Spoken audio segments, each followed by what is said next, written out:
Assalamualaikum warahmatullahi wabarakatuh. Apa kabar anak-anak hari ini? Semoga semuanya selalu dalam keadaan baik ya. Alhamdulillah, hari ini kita masuk tema 5, subtema 4, pembelajaran 3 dan 4. Pengalaman di tempat wisata.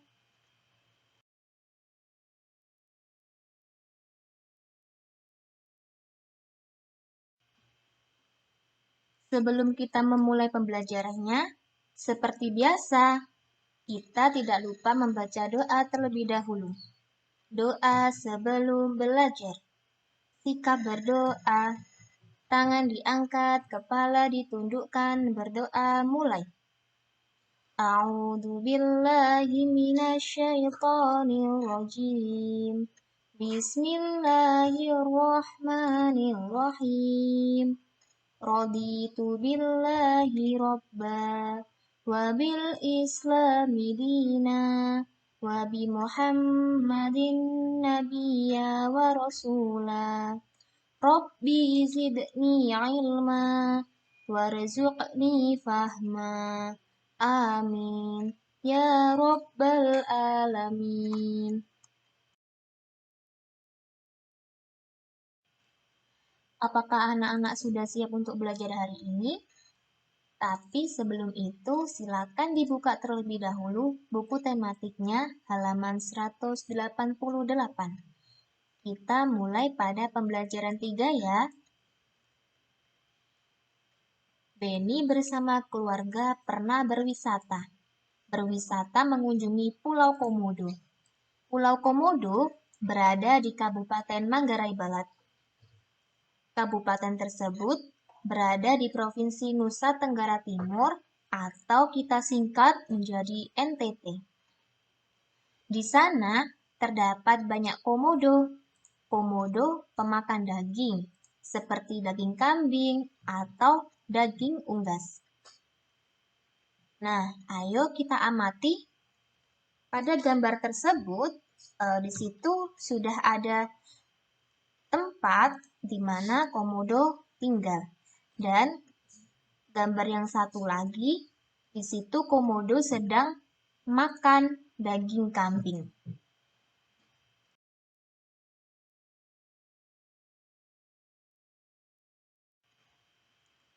Ayo membaca. Nyanyikanlah lagu berikut. Lagu tentang desaku. Beberapa temanmu membaca liriknya. Lirik lagu desaku dibaca seperti puisi. Namun, sebelum itu silakan anak-anak mendengarkan terlebih dahulu lagu yang berjudul Desaku. Setelah itu, silakan anak-anak membaca lirik lagu Desaku menjadi puisi ya.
Ayo berdiskusi. Pada halaman 190, di situ sudah ada sebuah tabel dan beberapa kata pada lagu Desaku. Nah, sekarang anak-anak disuruh mencari makna pada sebuah kata. Dan Bu Guru sudah mempunyai dua contoh pada kata desa dan pujaan. Desa maknanya adalah kesatuan wilayah yang dihuni oleh sejumlah keluarga yang mempunyai sistem pemerintahan sendiri atau dikepalai oleh seorang kepala desa. Dan yang kedua ada pujaan. Pujaan maknanya adalah seseorang yang kita sayang. Nah, selanjutnya silakan dikerjakan secara mandiri nomor 3, 4, dan 5.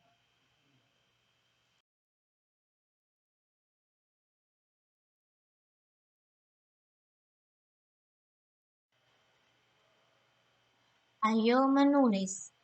Coba tulis sebuah puisi tentang komodo. Gunakan kalimatmu sendiri.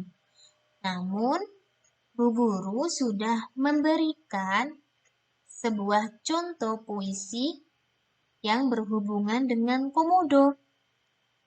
Dan judulnya adalah Ikon Nusantaraku. Negeriku kaya akan sumber daya, baik alam maupun isinya. Tak terkecuali hewan-hewan langka, meski menipis keberadaannya. Komodo, binatang yang hampir punah, sebab serakah parah penjara. Padahal ialah ikon Nusantara. Turut perkenalkan Indonesia ke dunia.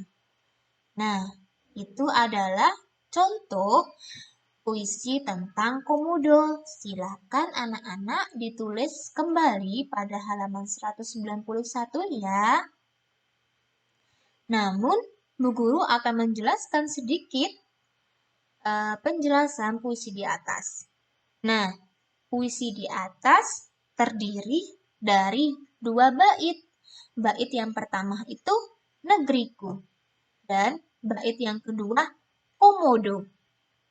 Dan setiap baitnya terdiri dari 4 baris. Bait yang pertama, barisnya adalah negeriku. Baris yang kedua, baik alam. Baris yang ketiga, tak terkecuali. Baris yang keempat, meski menipis. Nah, jadi setiap bait terdiri dari 4 baris.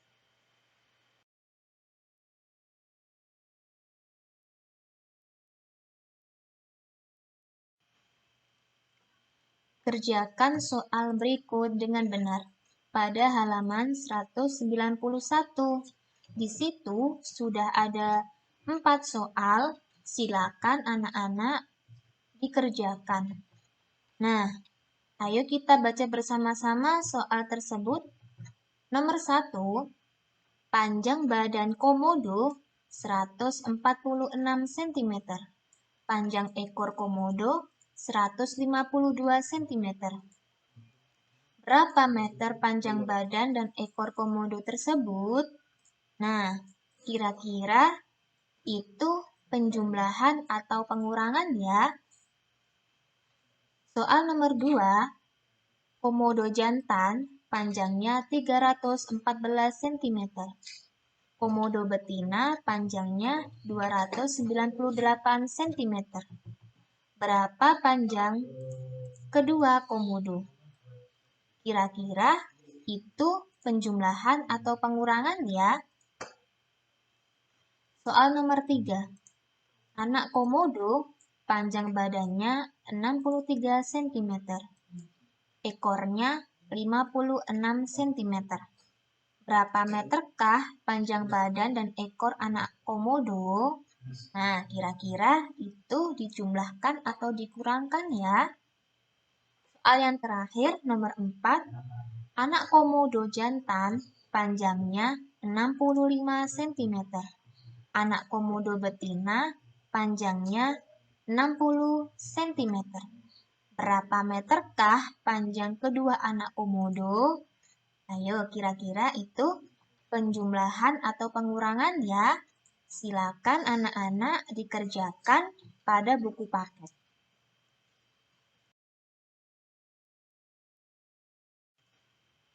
Ayo mencoba.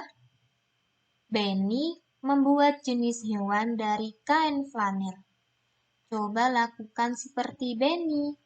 Caranya sangat mudah.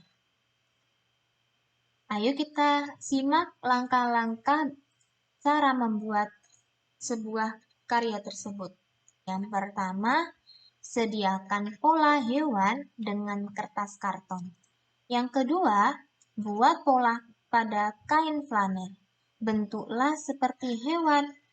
Yang ketiga, gunting kain flanel sesuai pola.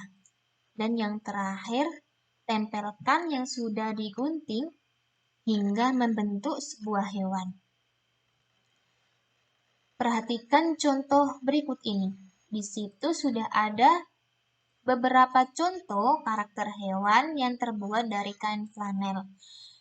Dan di situ ada bagaimana cara membuat hewan burung hantu.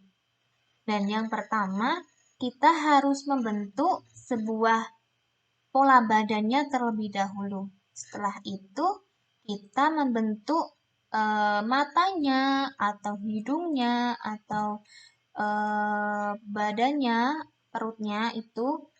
Nah, setelah itu kita tinggal menempelkan pada pola dasarnya.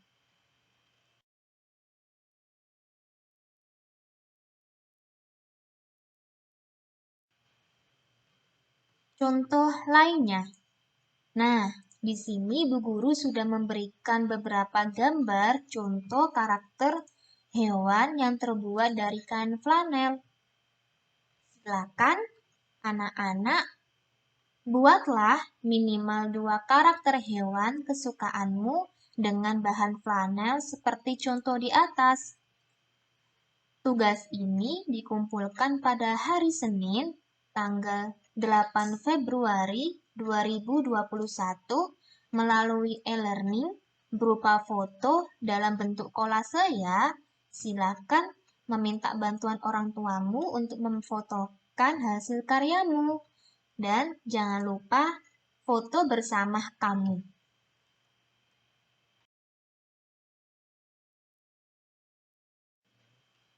Kita masuk pada pembelajaran 4 ya. Benny tamasya ke Candi Borobudur. Tamasyanya disebut juga study tour.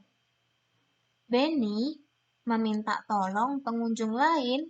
Benny meminta untuk difoto. Nah, perhatikan gambar berikut ini. Gambar tersebut adalah gambar wisata Candi Borobudur yang dikunjungi oleh beberapa wisata dari dalam negeri atau orang-orang Indonesia sendiri maupun luar negeri atau orang-orang dari negara-negara lain.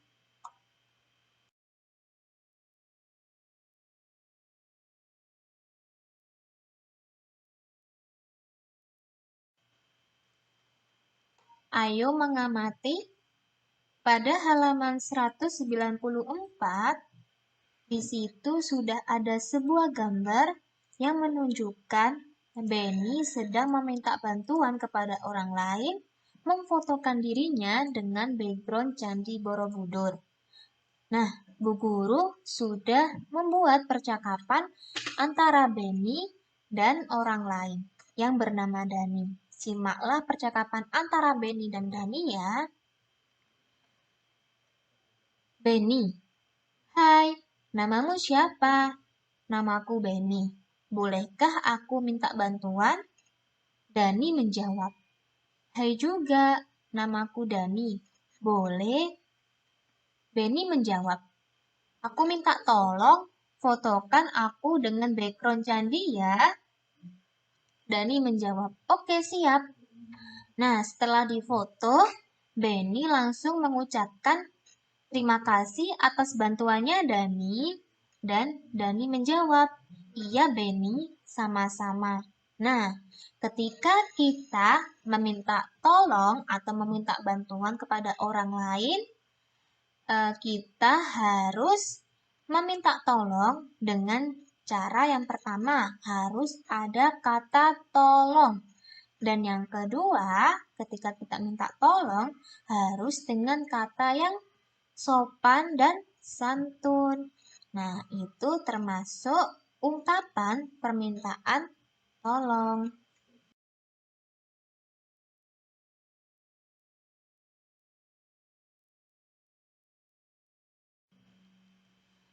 Ayo menulis. Setelah kalian mendengarkan percakapan Benny dan Dani pada halaman 194, silakan anak-anak menjawab pertanyaan berikut ini nomor 1, 2, 3, 4, dan 5 pada halaman 195. Silakan dikerjakan pada buku paket ya.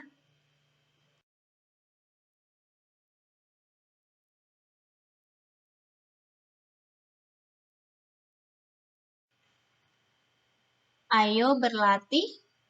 Gambar berikut menunjukkan sikap santun, sikap Benny kepada orang lain. Latihlah dirimu menggunakan bahasa yang santun, bahasa ketika meminta tolong. Nah, pada percakapan Benny tersebut, Benny mengungkapkan kalimat tolong. Coba kita perhatikan.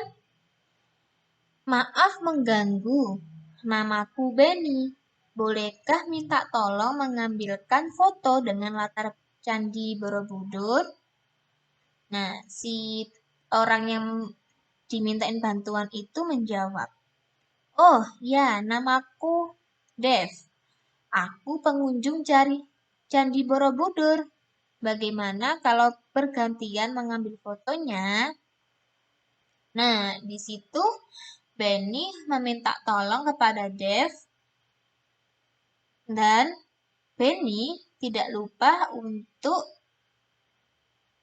mengungkapkan kalimat atau kata tolong. Nah, Benny dan teman-teman telah selesai mengunjungi Borobudur, kemudian melanjutkan membatik di sekitar candi. Sebelum membatik, Benny mengukur panjang kain untuk dibatik. Panjang kain yang dibatik berbeda-beda.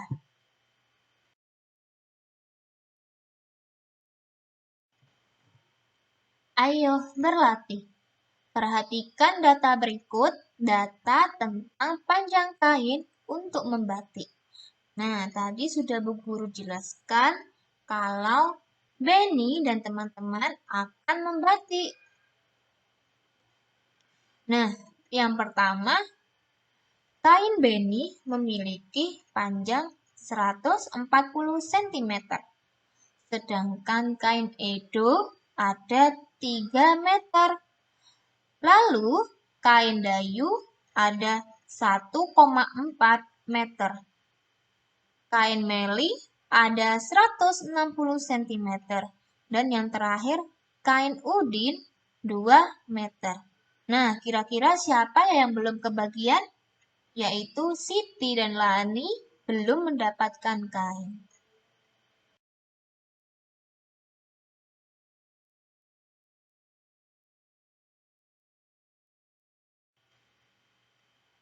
Kerjakanlah soal berikut. Hitunglah berdasarkan data di atas. Nah, silakan didengarkan penjelasan Bu Guru mengenai soal-soal berikut ini. Nomor 1. Berapakah panjang kain Meli dan Edo jika digabung? Hitunglah dalam 1 meter. Nah, coba kalian lihat panjang kain Meli berapa dan panjang kain Edo berapa. Setelah itu kalian jumlahkan terlebih dahulu dengan satuan akhirnya meter. Ya, anak-anak. Nah, selanjutnya yang nomor 2. Setengah kain Benny diberikan kepada Siti. Berapa meter panjang kain Benny dan Dayu? Nah, kita lihat ya tadi Siti dan Lani tidak kebagian kain. Maka Benny akan membagikan setengah kain yang dimiliki oleh Benny. Nah, yang nomor 2 ini akan Bu Guru bantu. Silakan diperhatikan ya. Kain Benny memiliki 140 cm. Ketika dibagi 2, maka hasilnya 70 cm. Nah, pertanyaannya adalah ditanyakan berapa meter. Jadi satuannya kita ganti meter. Berapa meter panjang kain Benny dan Dayu?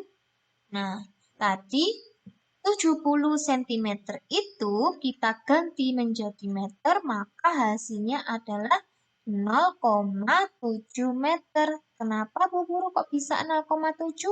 Karena sentimeter ke meter, jadi satuan panjangnya naik ya. Tangganya itu naik 2 tangga. Maka jika naik, nolnya hilang. Ya, karena 70 itu memiliki 1 nol saja, maka di depan angka kita tambahkan 0, terus kita tambahkan koma. Jadi hasilnya 0,7 meter. Karena 70 hanya memiliki 1 nol saja. Ya, anak-anak. Setelah itu, kain Dayu memiliki 1,4 meter. Nah, setelah itu, nomor 3. Setengah kain Benny diberikan kepada Siti. Berapa sentimeter panjang kain Siti dan Udin? Tadi Benny sudah membagikan dua kainnya kepada Siti.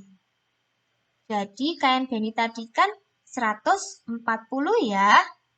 Nah, dibagikan ke Siti, maka dibagi 2 hasilnya tadi ada berapa? Ada 70. Setelah itu anak-anak mencari berapa panjang sentimeter kain Udin ya. Silakan dikerjakan secara mandiri. Nah, yang terakhir nomor 4. Setengah kain Edo diberikan kepada Lani. Berapa sentimeter panjang kain Lani dan Meli? Nah, tadi Lani tidak kebagian kain ya. Jadi kita lihat kain Edo berapa ya panjangnya. Nah, coba dilihat kain Edo ada berapa?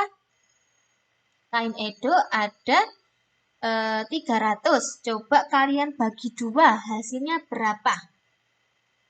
Nah, silakan dikerjakan ya.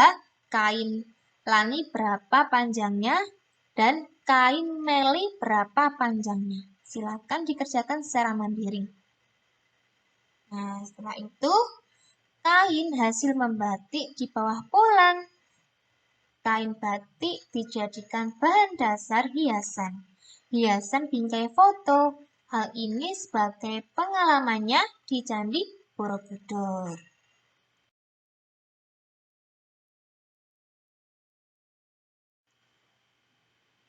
Ayo mencoba. Benny menghias bingkai foto dengan kain batik. Coba lakukan seperti Benny. Nah, tadi kan sudah dari Candi Borobudur, anak-anak sudah menghias sebuah kain batik ya. Nah, setelah itu kain batiknya akan dibuat menjadi hiasan bingkai foto. Coba kita perhatikan langkah-langkah bagaimana cara membuat hiasan bingkai foto. Yang pertama, sediakan potongan kain batik, lem, foto, dan bingkainya. Yang kedua, tempelkan potongan kain batik pada bingkai foto. Yang ketiga, keringkan bingkai foto yang sudah dilem. Dan yang terakhir, panjang foto kenang-kenanganmu 1 lembar atau dipajang ya, ditempel fotonya yang terakhir. Nah, di situ adalah langkah-langkah bagaimana cara membuat bingkai foto dari batik yang sudah kita buat tadi. Nah, berikut ini adalah contoh bingkai foto Beni, foto ketika di Candi Borobudur, bingkainya dihias dengan kain batik. Nah, anak-anak tinggal melihat saja ya, dipelajari bagaimana caranya dan alat yang diperlukan ketika membuat bingkai foto. Tapi anak-anak tidak usah membuatnya, cuma dipelajari saja ya.